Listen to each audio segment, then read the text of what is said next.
Hi hello ನಮಸ್ತೆ ಎಲ್ಲರಿಗೂ ಸ್ವಾಗತ ಮತ್ತೊಮ್ಮೆ ನಮ್ಮ ಚಾನಲ್ಗೆ. ಇವತ್ತಿನ ರೆಸಿಪಿನಲ್ಲಿ ನಾನಿಲ್ಲಿ ಸೂಪರ್ ಟೇಸ್ಟಿಯಾಗಿರುವಂಥ ಹೋಟೆಲ್ ಸ್ಟೈಲ್ನಲ್ಲಿ ಕಾಂದಾ ಬಜ್ಜಿ ಯಾವ ರೀತಿ ಮಾಡೋದನ್ನು ತೋರಿಸ್ತಿದ್ದೀನಿ. ಬನ್ನಿ ಹೇಗಿದ್ರೆ ಇದನ್ನು ಮಾಡೋದು ನೋಡೋಣ. ನಾನಿಲ್ಲಿ ಈರುಳ್ಳಿನ ಒಂದು 3 ಮೀಡಿಯಮ್ ಸೈಜ್ ಈರುಳ್ಳಿ ಇದೆ, ಇದನ್ನು ಸಣ್ಣದಾಗಿ ಥರ ಉದ್ದುದ್ದಕ್ಕೆ ಕಟ್ ಮಾಡಿಕೊಂಡು ಇಟ್ಕೊಂಡಿದ್ದೀನಿ. ಎಷ್ಟು ಆಗುತ್ತೋ ಅಷ್ಟು ತೆಳುವಾಗಿ ನೀವು ಈರುಳ್ಳಿನ ಕಟ್ ಮಾಡ್ಕೊಳ್ಬೇಕಾಗತ್ತೆ. ಇದಕ್ಕೆ ಒಂದು 2 ಹಸಿಮೆಣಸಿನಕಾಯಿನ ಸಣ್ಣದಾಗಿ ಕಟ್ ಮಾಡ್ಕೊಂಡು ಹಾಕ್ಕೊಂಡಿದ್ದೀನಿ.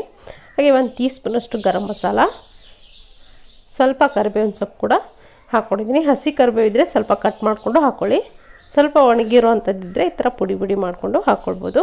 ಒಂದು ಅರ್ಧ ಟೀ ಸ್ಪೂನಷ್ಟು ಸಕ್ಕರೆ ಹಾಕ್ಕೊಳ್ತಾ ಇದ್ದೀನಿ. ಹಾಗೆ ಉಪ್ಪು ರುಚಿಗೆ ಎಷ್ಟು ಬೇಕಷ್ಟು ನೋಡಿಕೊಂಡು ಹಾಕ್ಕೊಳ್ಳಿ. ನಾನಿಲ್ಲಿ ಒಂದು ಅರ್ಧ ಕಪ್ ಆಗುವಷ್ಟು ಕಡಲೆ ಹಿಟ್ಟನ್ನು ಇದಕ್ಕೆ ಸೇರಿಸ್ಕೊಳ್ತೀನಿ. ಹಾಗೆ 1 ಸ್ಪೂನಷ್ಟು ಅಕ್ಕಿ ಹಿಟ್ಟನ್ನು ಕೂಡ ಸೇರಿಸ್ಕೊಳ್ತೀನಿ. ಸ್ವಲ್ಪ ಜೀರಿಗೆ ಹಾಕ್ಕೊಳ್ತಾ ಇದ್ದೀನಿ, 1 ಟೀ ಸ್ಪೂನಷ್ಟು ಜೀರಿಗೆ. ಹಾಗೆ ಒಂದು ಅರ್ಧ ಟೀ ಸ್ಪೂನಷ್ಟು ಅಜ್ವಾಯಿನ್ ಹಾಕ್ಕೊಳ್ತಾ ಇದ್ದೀನಿ. ಅಜ್ವಾಯಿನ್ ಹಾಕೋದ್ರಿಂದ ಸ್ವಲ್ಪ ಟೇಸ್ಟ್ ಡಿಫ್ರೆಂಟಾಗಿ ಬರುತ್ತೆ. ನಿಮಗೆ ಹೋಟೆಲ್ಗಳೆಲ್ಲ ಸಿಗುತ್ತಲ್ಲ ಅದೇ ಟೇಸ್ಟ್ ಬರುತ್ತೆ. ಇದಕ್ಕೆ ಇವಾಗ ಒಂದು ಅರ್ಧ ಟೀ ಸ್ಪೂನಷ್ಟು ಸೋಡಾ ಕೂಡ ಹಾಕ್ಕೊಂಡಿದ್ದೀನಿ. ನೀವು ತಕ್ಷಣಕ್ಕೆ ತಿಂದು ಖಾಲಿ ಮಾಡ್ತೀನಿ ಅನ್ನೋದಾದರೆ ಸೋಡಾ ಹಾಕೋ ಅಗತ್ಯ ಇಲ್ಲ, ಜಸ್ಟ್ ಕಲಸಿದ್ರೆ ಸಾಕಾಗುತ್ತೆ.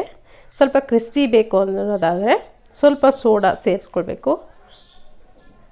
ಇದನ್ನು ಈ ಥರ ಮಿಕ್ಸ್ ಮಾಡಿಕೊಂಡು ಜಾಸ್ತಿ ಹಿಟ್ಟನ್ನು ಹಾಕಿ ಕಲಿಸ್ಲಿಕ್ಕೆ ಹೋಗ್ಬೇಡಿ.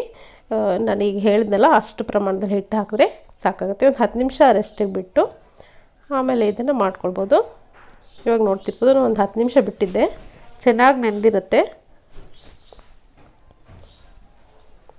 ಪೂರ್ತಿ ತೆಳುವಾಗಿದೆ ಅಂತ ಅನಿಸಿದ್ರೆ ಸ್ವಲ್ಪ ಹಿಟ್ಟನ್ನು ನೀವು ಮತ್ತೆ ಸೇರಿಸ್ಕೊಳ್ಳಿ. ನಾನಿಲ್ಲಿ ಇಷ್ಟು ಕರೆಕ್ಟ್ ಅಂತ ಅನ್ನಿಸ್ತು, ಇಷ್ಟೇ ಸಾಕಾಗುತ್ತೆ. ಸೊ ಇವಾಗ ನೀವು ಯಾವ ಶೇಪಲ್ಲಿ ಬೇಕೋ ಆ ಶೇಪ್ನಲ್ಲಿ ಕೂಡ ಮಾಡ್ಕೊಳ್ಬೋದು. ನಾನಿಲ್ಲಿ ಈ ಥರ ಮಾಡ್ಕೊಳ್ತಾ ಇದ್ದೀನಿ. ಅಥವಾ ನೀವು ಬಿಡಿ ಬಿಡಿಯಾಗಿ ಎಣ್ಣೆಯಲ್ಲಿ ಹಾಕ್ಕೊಂಡು ಫ್ರೈ ಮಾಡ್ಬೋದು. ಸೊ ಒಂದೊಂದಾಗೆ ಈ ಥರ ಮಾಡಿಕೊಂಡು ನಾನಿಲ್ಲಿ ಫ್ರೈ ಮಾಡ್ಕೊಳ್ತೀನಿ.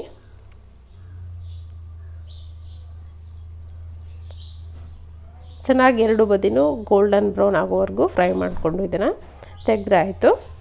ನೀವು ಸಾಮಾನ್ಯವಾಗಿ ಬಜ್ಜಿ ಬೋಂಡ ಯಾವ ರೀತಿ ಫ್ರೈ ಮಾಡ್ತೀರೋ ಅದೇ ಥರ ಇದನ್ನು ಕೂಡ ಕ್ರಿಸ್ಪಿ ಆಗೋವರೆಗೂ ಫ್ರೈ ಮಾಡಿದ್ರೆ ಆಯಿತು.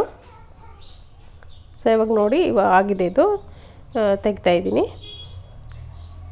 ಇದೇ ಥರ ಉಳಿದಿರೋವಂಥ ಈರುಳ್ಳಿ ಪಕೋಡನೂ ಕೂಡ ನಾನಿಲ್ಲಿ ಬಿಡಿ ಬಿಡಿಯಾಗಿ ಹಾಕ್ಕೊಂಡು ಮಾಡ್ಕೊಂಡಿದ್ದೀನಿ. ಇದು ಕೂಡ ಟೇಸ್ಟಿಯಾಗಿರುತ್ತೆ. ಸೊ ಇವಾಗ ಟೇಸ್ಟಿಯಾಗಿರುವಂಥ ಹೋಟೆಲ್ ಸ್ಟೈಲಲ್ಲಿ, ಹೋಟೆಲ್ ಟೇಸ್ಟ್ನಲ್ಲಿ ಕಾಂದಾ ಬಜ್ಜಿ ರೆಡಿಯಾಗಿದೆ. ಖಂಡಿತವಾಗ್ಲೂ ಈ ರೆಸಿಪಿ ನಿಮಗೆ ಇಷ್ಟ ಆಗಿದೆ ಅಂದ್ಕೊಳ್ತೀನಿ. ಇಷ್ಟ ಆಗಿದರೆ ಒಂದು ಲೈಕ್ ಒತ್ತೋದನ್ನು ಮರಿಬೇಡಿ. Thank you.